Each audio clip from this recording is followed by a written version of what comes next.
Chapter 5. Advice from a Caterpillar. The Caterpillar and Alice looked at each other for some time in silence.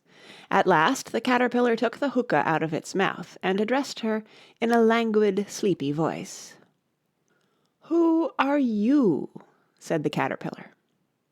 This was not an encouraging opening for a conversation.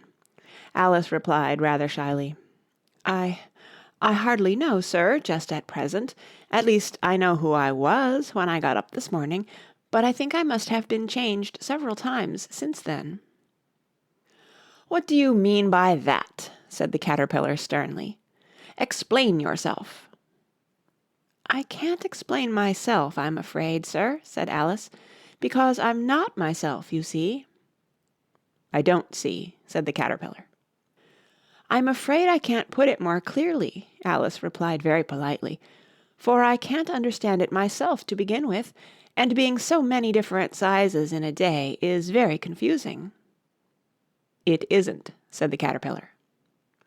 "Well, perhaps you haven't found it so yet," said Alice, "but when you have to turn into a chrysalis, you will some day, you know, and then after that into a butterfly, I should think you'll feel it a little queer, won't you?" "Not a bit," said the Caterpillar. "Well, perhaps your feelings may be different," said Alice. "All I know is, it would feel very queer to me." "You," said the Caterpillar contemptuously. "Who are you?"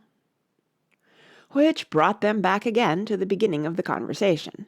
Alice felt a little irritated at the Caterpillar's making such very short remarks, and she drew herself up and said very gravely, "I think you ought to tell me who you are first." "Why?" said the Caterpillar. Here was another puzzling question, and as Alice could not think of any good reason, and as the Caterpillar seemed to be in a very unpleasant state of mind, she turned away. "Come back," the Caterpillar called after her. "I've something important to say." This sounded promising, certainly. Alice turned and came back. "Keep your temper," said the Caterpillar. "Is that all?" said Alice, swallowing down her anger as well as she could. "No," said the Caterpillar. Alice thought she might as well wait, as she had nothing else to do, and perhaps after all it might tell her something worth hearing. For some minutes it puffed away without speaking, but at last it unfolded its arms, took the hookah out of its mouth again, and said, "So you think you're changed, do you?" "I'm afraid I am, sir," said Alice. "I can't remember things as I used, and I don't keep the same size for 10 minutes together." "Can't remember what things?" said the Caterpillar. "Well, I've tried to say, 'How doth the little busy bee?' but it all came different," Alice replied in a very melancholy voice. "Repeat, 'You are old, Father William,'" said the Caterpillar.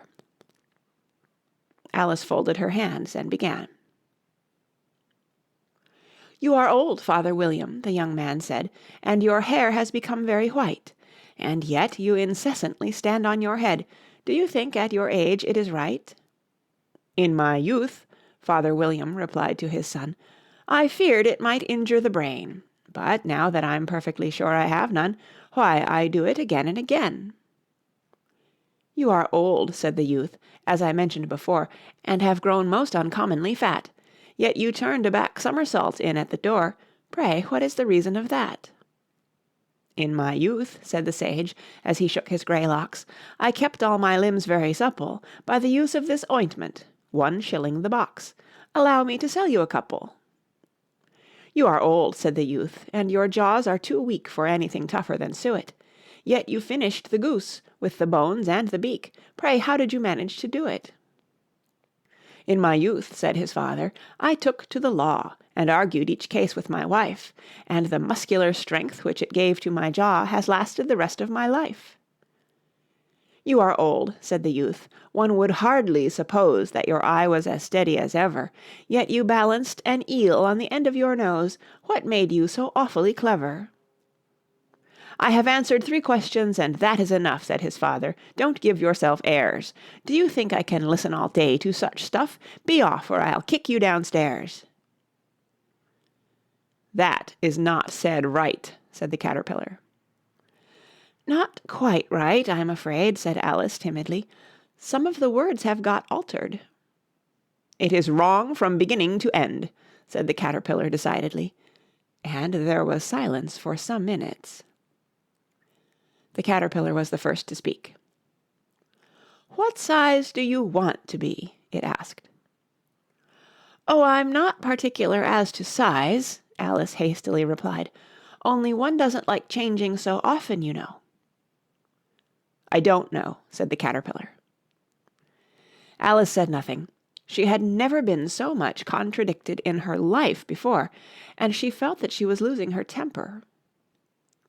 "Are you content now?" said the caterpillar. "Well, I should like to be a little larger, sir, if you wouldn't mind," said Alice. 3 inches is such a wretched height to be." "It is a very good height indeed," said the caterpillar angrily, rearing itself upright as it spoke. It was exactly 3 inches high. "But I'm not used to it," pleaded poor Alice in a piteous tone. And she thought to herself, "I wish the creatures wouldn't be so easily offended." "You'll get used to it in time," said the caterpillar, and it put the hookah into its mouth and began smoking again.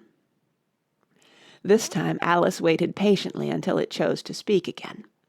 In a minute or two the caterpillar took the hookah out of its mouth and yawned once or twice and shook itself.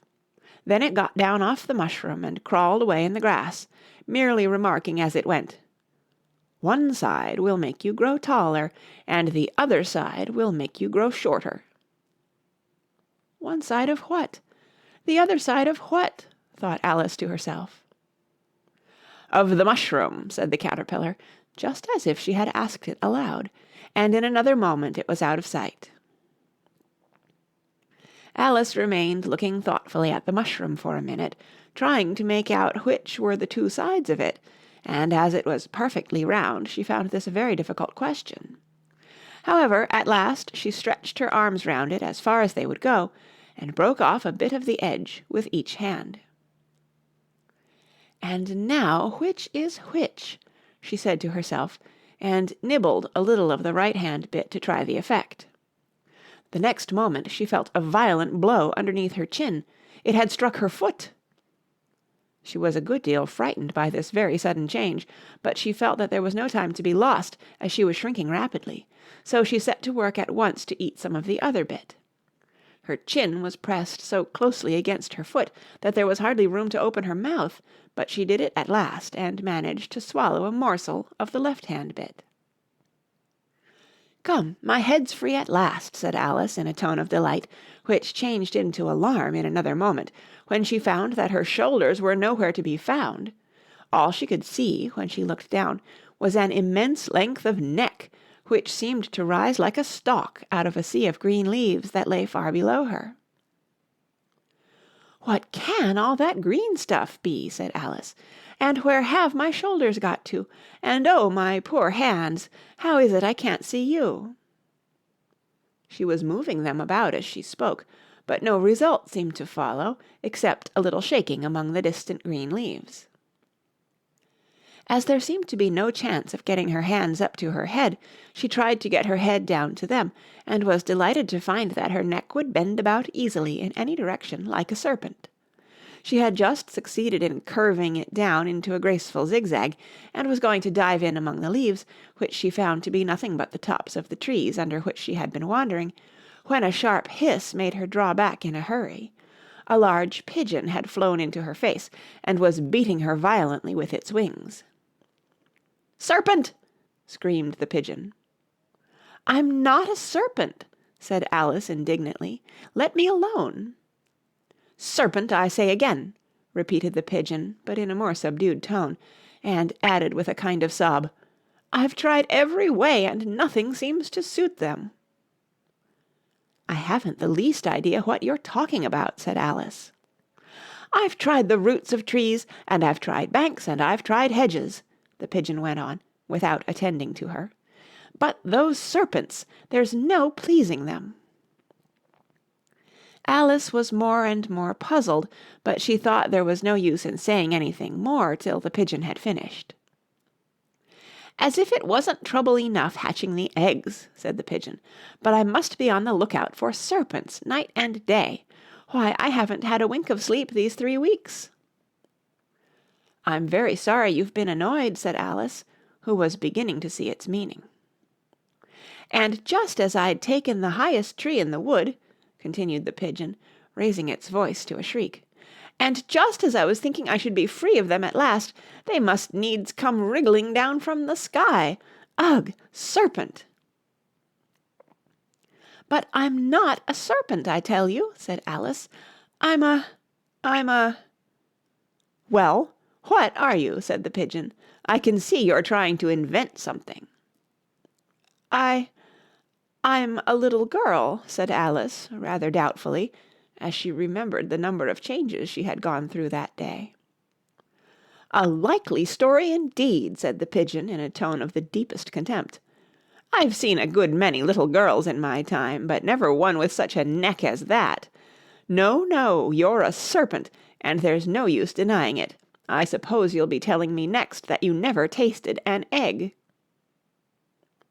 "I have tasted eggs, certainly," said Alice, who was a very truthful child, "but little girls eat eggs quite as much as serpents do, you know." "I don't believe it," said the pigeon, "but if they do, why, then they're a kind of serpent. That's all I can say." This was such a new idea to Alice that she was quite silent for a minute or two, which gave the pigeon the opportunity of adding, "You're looking for eggs, I know that well enough, and what does it matter to me whether you're a little girl or a serpent?" "It matters a good deal to me," said Alice hastily, "but I'm not looking for eggs as it happens, and if I was I shouldn't want yours. I don't like them raw." "Well, be off then," said the pigeon in a sulky tone, as it settled down again into its nest. Alice crouched down among the trees as well as she could, for her neck kept getting entangled among the branches, and every now and then she had to stop and untwist it. After a while she remembered that she still held the pieces of mushroom in her hands, and she set to work very carefully, nibbling first at one and then at the other, and growing sometimes taller and sometimes shorter, until she had succeeded in bringing herself down to her usual height. It was so long since she had been anything near the right size that it felt quite strange at first, but she got used to it in a few minutes, and began talking to herself as usual. "Come, there's half my plan done now. How puzzling all these changes are! I'm never sure what I'm going to be from one minute to another. However, I've got back to my right size. The next thing is to get into that beautiful garden. How is that to be done, I wonder?" As she said this, she came suddenly upon an open place, with a little house in it about 4 feet high. "Whoever lives there," thought Alice, "it'll never do to come upon them this size. Why, I should frighten them out of their wits." So she began nibbling at the right-hand bit again, and did not venture to go near the house till she had brought herself down to 9 inches high. Chapter 6. Pig and Pepper. For a minute or two she stood looking at the house and wondering what to do next, when suddenly a footman in livery came running out of the wood. She considered him to be a footman because he was in livery. Otherwise, judging by his face only, she would have called him a fish, and rapped loudly at the door with his knuckles. It was opened by another footman in livery, with a round face and large eyes like a frog, and both footmen, Alice noticed, had powdered hair that curled all over their heads. She felt very curious to know what it was all about, and crept a little way out of the wood to listen. The fish footman began by producing from under his arm a great letter nearly as large as himself, and this he handed over to the other, saying in a solemn tone, "For the Duchess, an invitation from the Queen to play croquet." The frog footman repeated, in the same solemn tone, only changing the order of the words a little, "From the Queen, an invitation for the Duchess to play croquet." Then they both bowed low, and their curls got entangled together. Alice laughed so much at this that she had to run back into the wood for fear of their hearing her, and when she next peeped out the fish footman was gone, and the other was sitting on the ground near the door, staring stupidly up into the sky. Alice went timidly up to the door and knocked. "There's no sort of use in knocking," said the footman, "and that for 2 reasons. First, because I'm on the same side of the door as you are. Secondly, because they're making such a noise inside, no one could possibly hear you." And certainly there was a most extraordinary noise going on within, a constant howling and sneezing, and every now and then a great crash, as if a dish or kettle had been broken to pieces. "Please, then," said Alice, "how am I to get in?" "There might be some sense in your knocking," the footman went on without attending to her, "if we had the door between us. For instance, if you were inside, you might knock, and I could let you out, you know." He was looking up into the sky all the time he was speaking, and this Alice thought decidedly uncivil. "But perhaps he can't help it," she said to herself. "His eyes are so very nearly at the top of his head.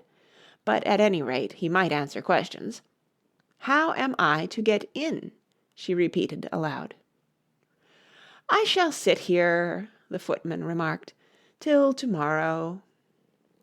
At this moment the door of the house opened, and a large plate came skimming out, straight at the footman's head. It just grazed his nose, and broke to pieces against one of the trees behind him. "Or next day, maybe," the footman continued in the same tone, exactly as if nothing had happened. "How am I to get in?" asked Alice again, in a louder tone. "Are you to get in at all?" said the footman. "That's the first question, you know." It was, no doubt, only Alice did not like to be told so. "It's really dreadful," she muttered to herself, "the way all the creatures argue. It's enough to drive one crazy." The footman seemed to think this a good opportunity for repeating his remark, with variations.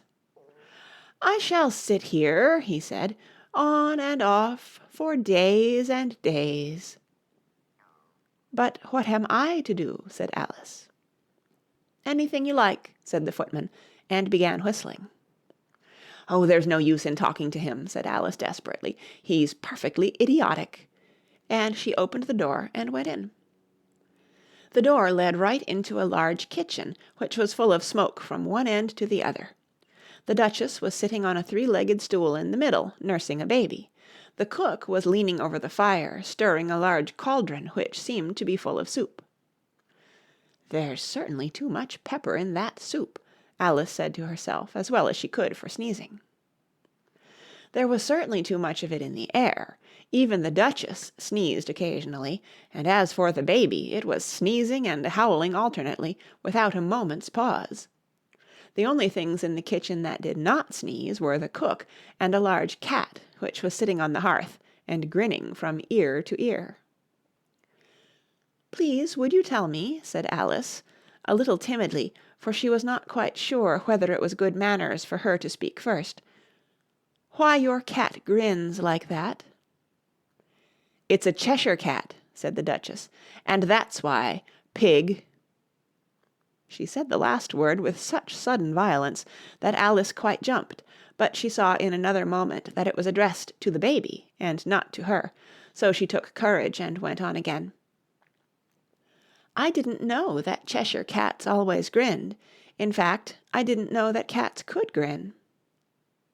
"They all can," said the Duchess, "and most of 'em do." "I don't know of any that do," Alice said very politely, feeling quite pleased to have got into a conversation. "You don't know much," said the Duchess, "and that's a fact." Alice did not at all like the tone of this remark, and thought it would be as well to introduce some other subject of conversation. While she was trying to fix on one, the cook took the cauldron of soup off the fire, and at once set to work throwing everything within her reach at the Duchess and the baby. The fire irons came first, then followed a shower of saucepans, plates, and dishes. The Duchess took no notice of them even when they hit her, and the baby was howling so much already that it was quite impossible to say whether the blows hurt it or not. "Oh, please mind what you're doing," cried Alice, jumping up and down in an agony of terror. "Oh, there goes his precious nose!"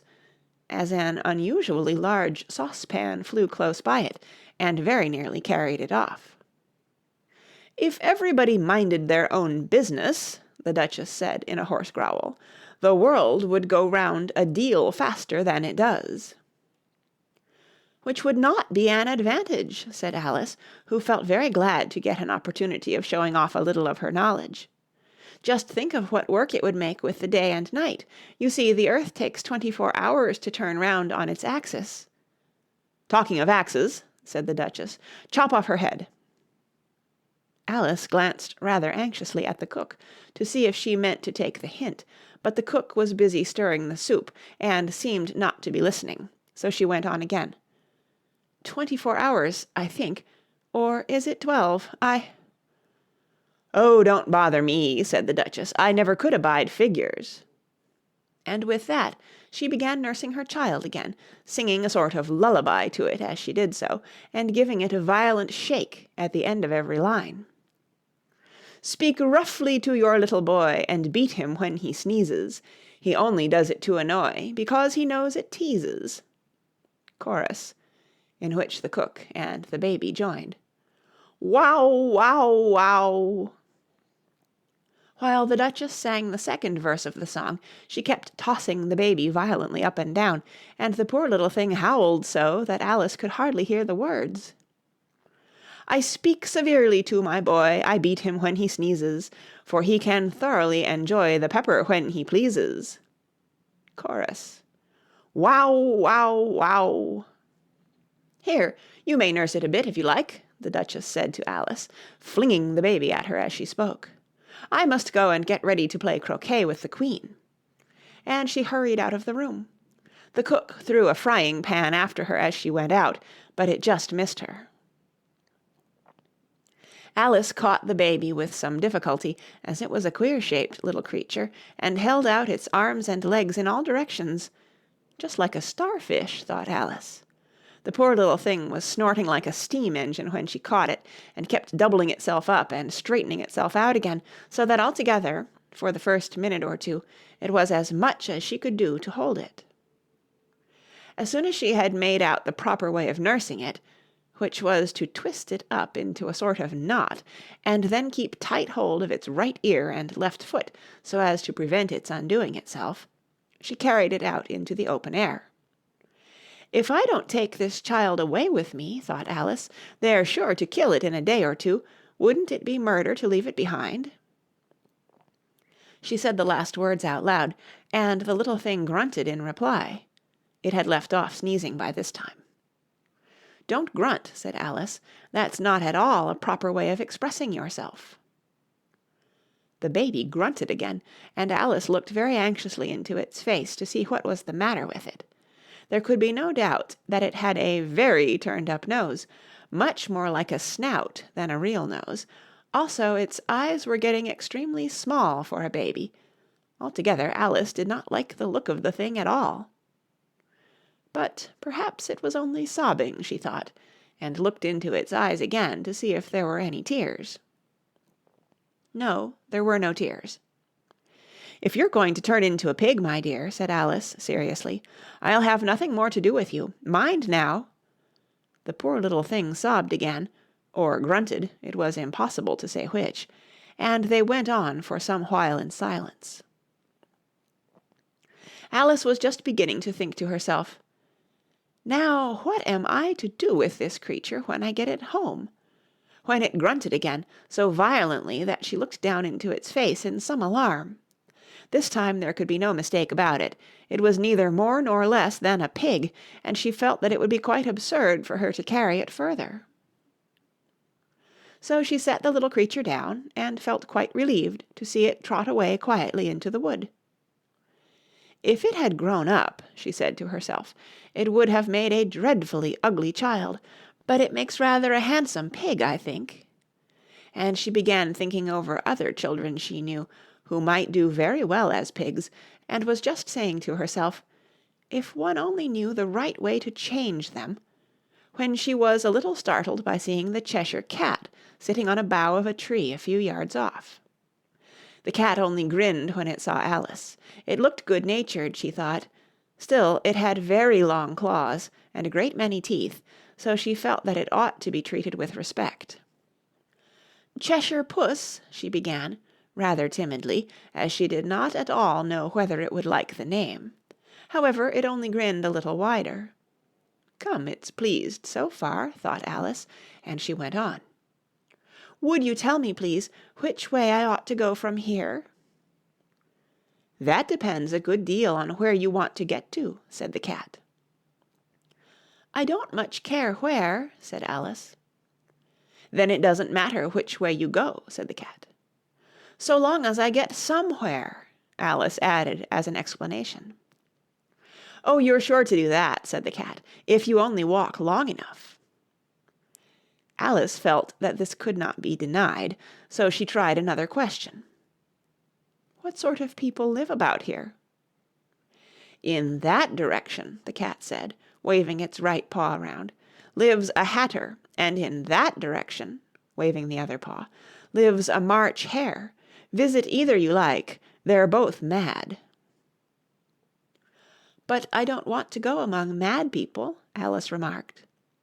"Oh, you can't help that," said the cat. "We're all mad here. I'm mad. You're mad." "How do you know I'm mad?" said Alice. "You must be," said the cat, "or you wouldn't have come here." Alice didn't think that proved it at all. However, she went on. "And how do you know that you're mad?" "To begin with," said the cat, "a dog's not mad. You grant that?" "I suppose so," said Alice. "Well then," the cat went on, "you see, a dog growls when it's angry and wags its tail when it's pleased. Now, I growl when I'm pleased and wag my tail when I'm angry. Therefore, I'm mad." "I call it purring, not growling," said Alice. "Call it what you like," said the cat. "Do you play croquet with the Queen today?" "I should like it very much," said Alice, "but I haven't been invited yet." "You'll see me there," said the cat, and vanished. Alice was not much surprised at this. She was getting so used to queer things happening. While she was looking at the place where it had been, it suddenly appeared again. "By the by, what became of the baby?" said the cat. "I'd nearly forgotten to ask." "It turned into a pig," Alice quietly said, just as if it had come back in a natural way. "I thought it would," said the cat, and vanished again. Alice waited a little, half expecting to see it again, but it did not appear, and after a minute or two she walked on in the direction in which the March Hare was said to live. "I've seen hatters before," she said to herself. "The March Hare will be much the most interesting, and perhaps, as this is May, it won't be raving mad, at least not so mad as it was in March." As she said this, she looked up, and there was the cat again, sitting on a branch of a tree. "Did you say pig or fig?" said the cat. "I said pig," replied Alice, "and I wish you wouldn't keep appearing and vanishing so suddenly. You make one quite giddy." "All right," said the cat, and this time it vanished quite slowly, beginning with the end of the tail and ending with the grin, which remained some time after the rest of it had gone. "Well, I've often seen a cat without a grin," thought Alice, "but a grin without a cat, it's the most curious thing I ever saw in my life." She had not gone much farther before she came in sight of the house of the March Hare.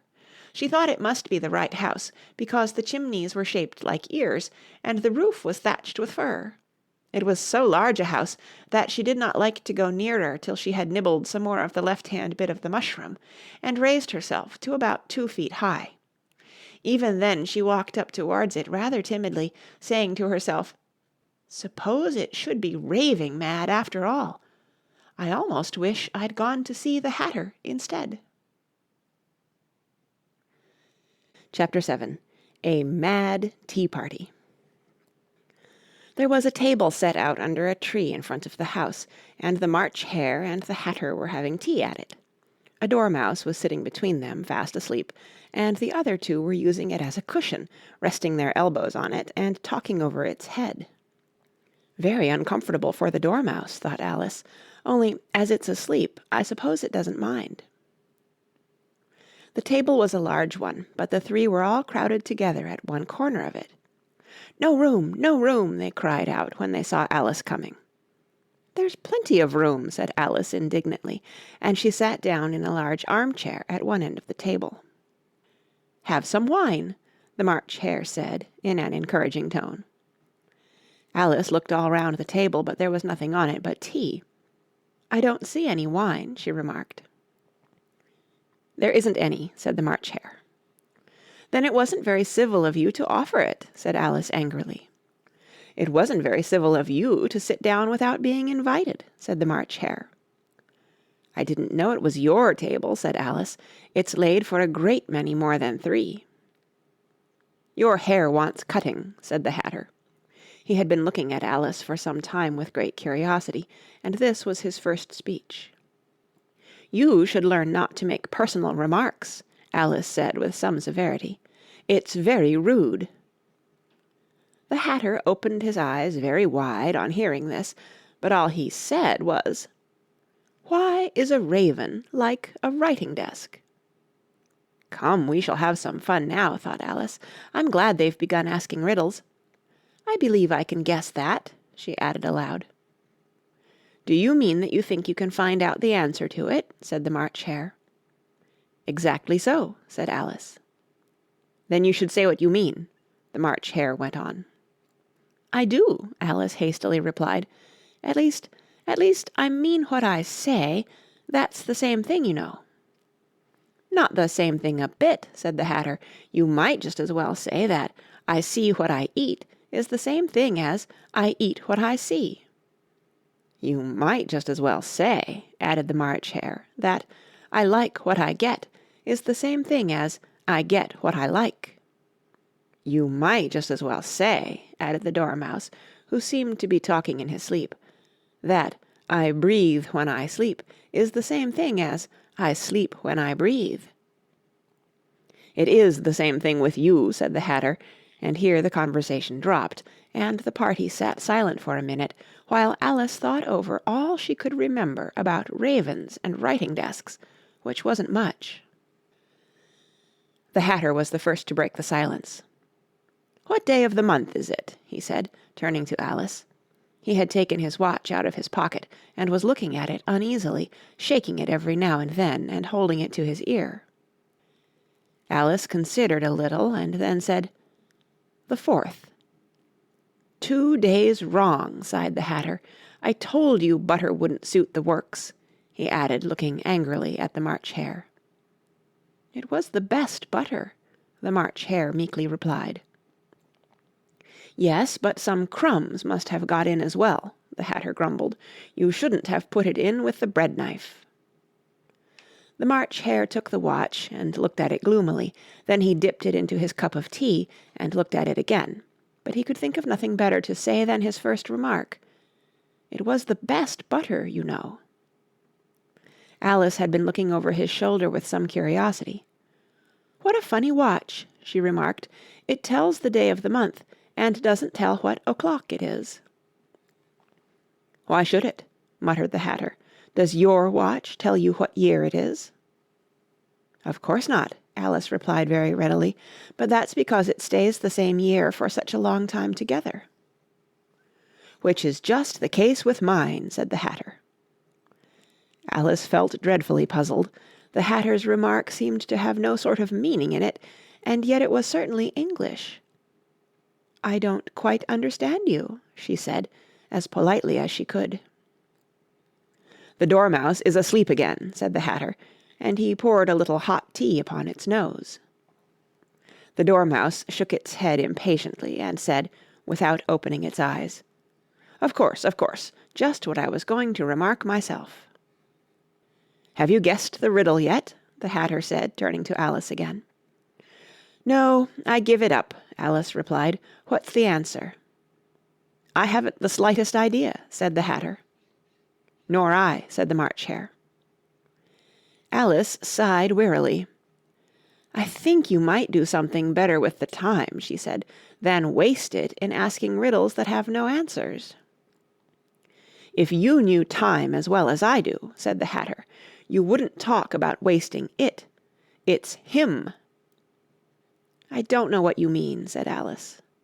"Of course you don't," the Hatter said, tossing his head contemptuously. "I dare say you never even spoke to time." "Perhaps not," Alice cautiously replied, "but I know I have to beat time when I learn music." "Ah, that accounts for it," said the Hatter. "He won't stand beating. Now, if you only kept on good terms with him, he'd do almost anything you liked with the clock. For instance, suppose it were 9 o'clock in the morning, just time to begin lessons. You'd only have to whisper a hint to time, and round goes the clock in a twinkling. 1:30, time for dinner." "I only wish it was," the March Hare said to itself in a whisper. "That would be grand, certainly," said Alice thoughtfully, "but then I shouldn't be hungry for it, you know." "Not at first, perhaps," said the Hatter, "but you could keep it to 1:30 as long as you liked." "Is that the way you manage?" Alice asked. The Hatter shook his head mournfully. "Not I," he replied. "We quarrelled last March, just before he went mad, you know," pointing with his teaspoon at the March Hare. "It was at the great concert given by the Queen of Hearts, and I had to sing, 'Twinkle, twinkle, little bat, how I wonder what you're at.' You know the song, perhaps?" "I've heard something like it," said Alice. "It goes on, you know," the Hatter continued, "in this way. Up above the world you fly, like a tea-tray in the sky, twinkle, twinkle." Here the Dormouse shook itself, and began singing in its sleep, "Twinkle, twinkle, twinkle, twinkle," and went on so long that they had to pinch it to make it stop. "Well, I'd hardly finished the first verse," said the Hatter, "when the Queen jumped up and bawled out, 'He's murdering the time! Off with his head!'" "How dreadfully savage!" exclaimed Alice. "And ever since that," the Hatter went on in a mournful tone, "he won't do a thing I ask. It's always 6 o'clock now." A bright idea came into Alice's head.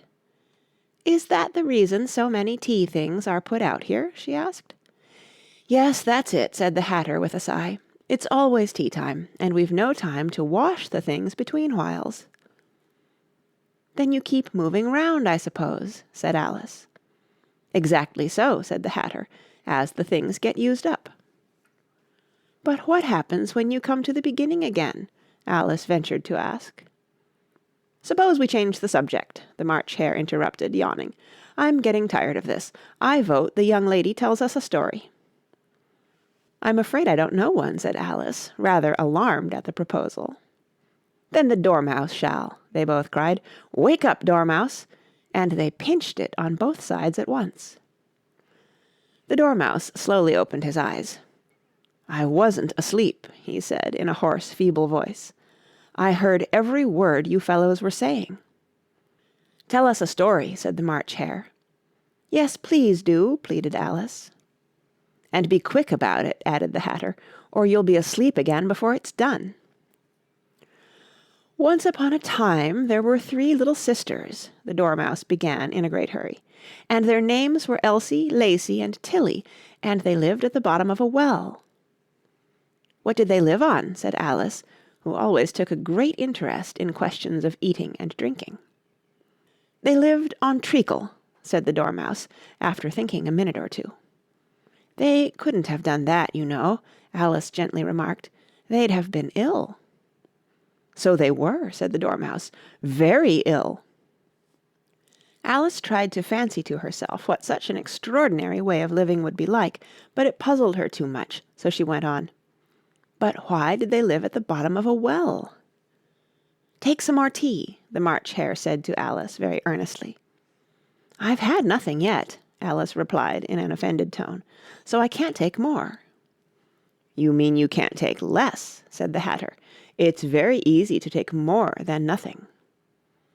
"Nobody asked your opinion," said Alice. "Who's making personal remarks now?" the Hatter asked triumphantly. Alice did not quite know what to say to this, so she helped herself to some tea and bread and butter, and then turned to the Dormouse and repeated her question. Why did they live at the bottom of a well? The Dormouse again took a minute or two to think about it, and then said, "It was a treacle well." "There's no such thing," Alice was beginning very angrily, but the Hatter and the March Hare went, "Shh, shh," and the Dormouse sulkily remarked, "If you can't be civil, you'd better finish the story for yourself." "No, please go on," Alice said very humbly. "I won't interrupt again. I dare say there may be one." "One indeed," said the Dormouse indignantly. However, he consented to go on. "And so these three little sisters, they were learning to draw, you know." "What did they draw?" said Alice, quite forgetting her promise. "Treacle," said the Dormouse, without considering at all this time. "I want a clean cup," interrupted the Hatter. "Let's all move one place on." He moved on as he spoke, and the Dormouse followed him. The March Hare moved into the Dormouse's place, and Alice rather unwillingly took the place of the March Hare. The Hatter was the only one who got any advantage from the change, and Alice was a good deal worse off than before, as the March Hare had just upset the milk jug into his plate. Alice did not wish to offend the Dormouse again, so she began very cautiously, "But I don't understand. Where did they draw the treacle from?" "You can draw water out of a water well," said the Hatter, "so I should think you could draw treacle out of a treacle well, eh, stupid?" "But they were in the well," Alice said to the Dormouse, not choosing to notice this last remark. "Of course they were," said the Dormouse. "Well in." This answer so confused poor Alice that she let the Dormouse go on for some time without interrupting it. "They were learning to draw," the Dormouse went on, yawning and rubbing its eyes, for it was getting very sleepy, "and they drew all manner of things, everything that begins with an M." "Why with an M?" said Alice. "Why not?" said the March Hare. Alice was silent. The Dormouse had closed its eyes by this time, and was going off into a doze, but on being pinched by the Hatter, it woke up again with a little shriek, and went on, "That begins with an M, such as mousetraps, and the moon, and memory, and muchness. You know you say things are much of a muchness. Did you ever see such a thing as a drawing of a muchness?" "Really, now you ask me," said Alice, very much confused, "I don't think—" "Then you shouldn't talk," said the Hatter. This piece of rudeness was more than Alice could bear. She got up in great disgust and walked off. The Dormouse fell asleep instantly, and neither of the others took the least notice of her going, though she looked back once or twice, half hoping that they would call after her. The last time she saw them, they were trying to put the Dormouse into the teapot. "At any rate, I'll never go there again," said Alice, as she picked her way through the wood. "It's the stupidest tea-party I ever was at in all my life." Just as she said this, she noticed that one of the trees had a door leading right into it. "That's very curious," she thought, "but everything's curious today. I think I may as well go in at once." And in she went. Once more she found herself in the long hall and close to the little glass table. "Now I'll manage better this time," she said to herself, and began by taking the little golden key and unlocking the door that led into the garden. Then she went to work nibbling at the mushroom. She had kept a piece of it in her pocket, till she was about a foot high. Then she walked down the little passage, and then she found herself at last in the beautiful garden, among the bright flower beds and the cool fountains. Chapter 8. The Queen's Croquet Ground. A large rose tree stood near the entrance of the garden.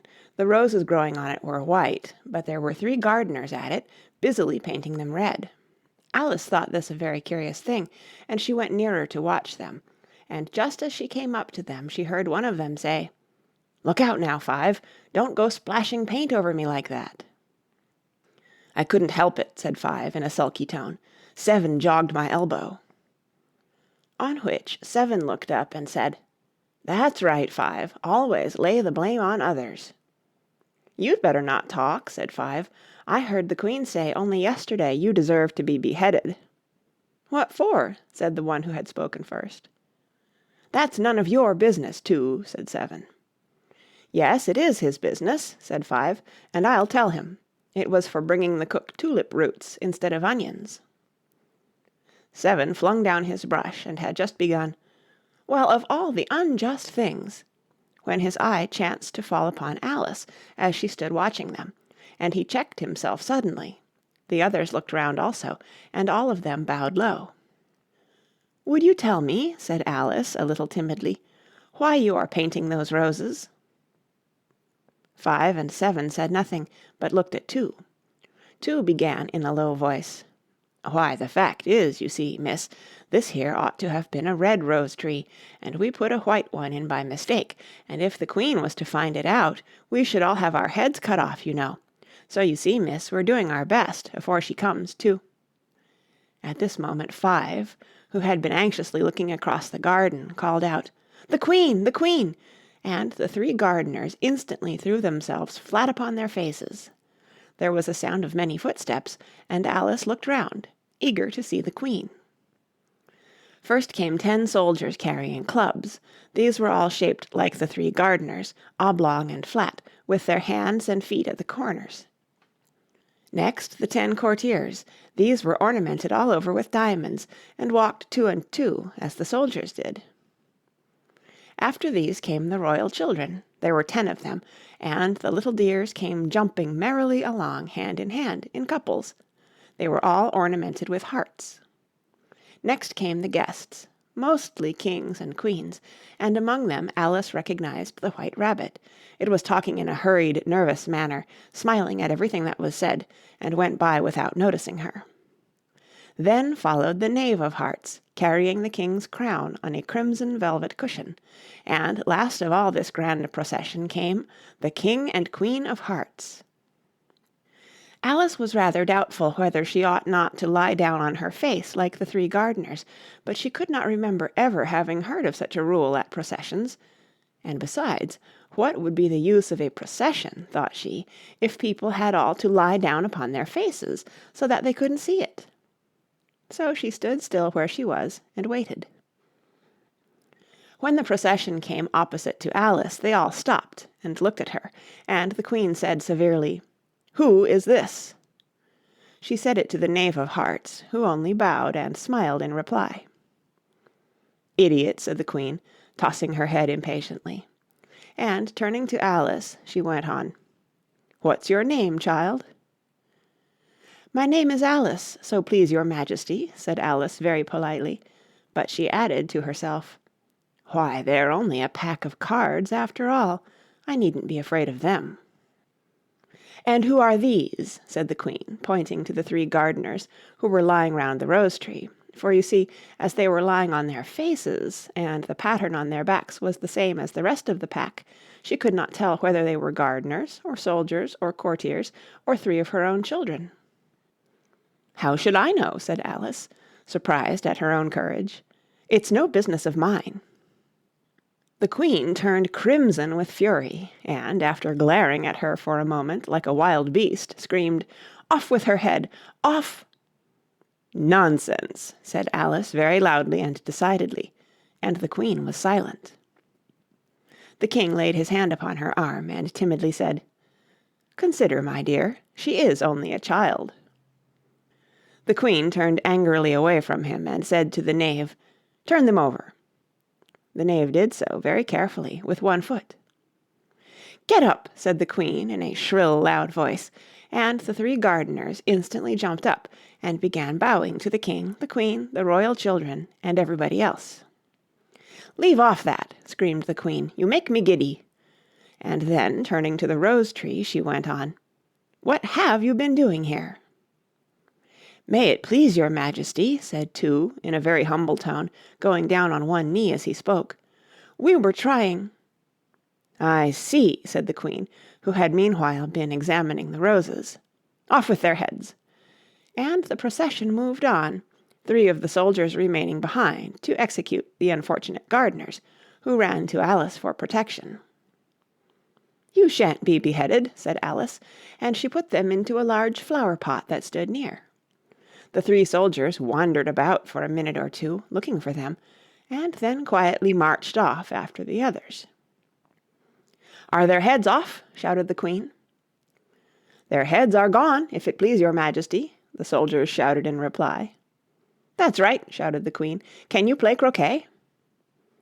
The soldiers were silent, and looked at Alice, as the question was evidently meant for her. "Yes," shouted Alice.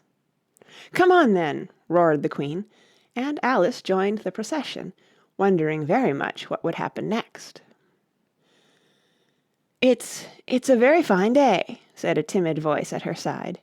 She was walking by the White Rabbit, who was peeping anxiously into her face. "Very," said Alice. "Where's the Duchess?" "Hush, hush!" said the Rabbit in a low, hurried tone.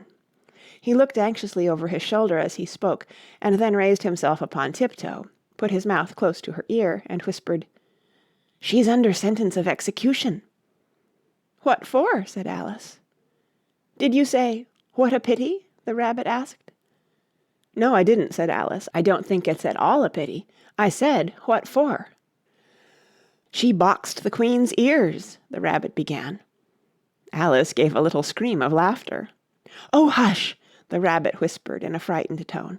"The Queen will hear you. You see, she came rather late, and the Queen said—" "Get to your places!" shouted the Queen in a voice of thunder, and people began running about in all directions, tumbling up against each other. However, they got settled down in a minute or two, and the game began. Alice thought she had never seen such a curious croquet ground in her life. It was all ridges and furrows, the balls were live hedgehogs, the mallets live flamingos, and the soldiers had to double themselves up and to stand on their hands and feet to make the arches. The chief difficulty Alice found at first was in managing her flamingo.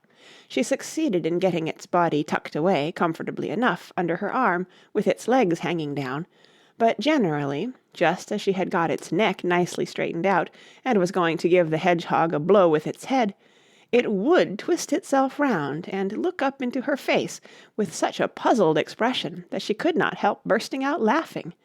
And when she had got its head down and was going to begin again, it was very provoking to find that the hedgehog had unrolled itself and was in the act of crawling away.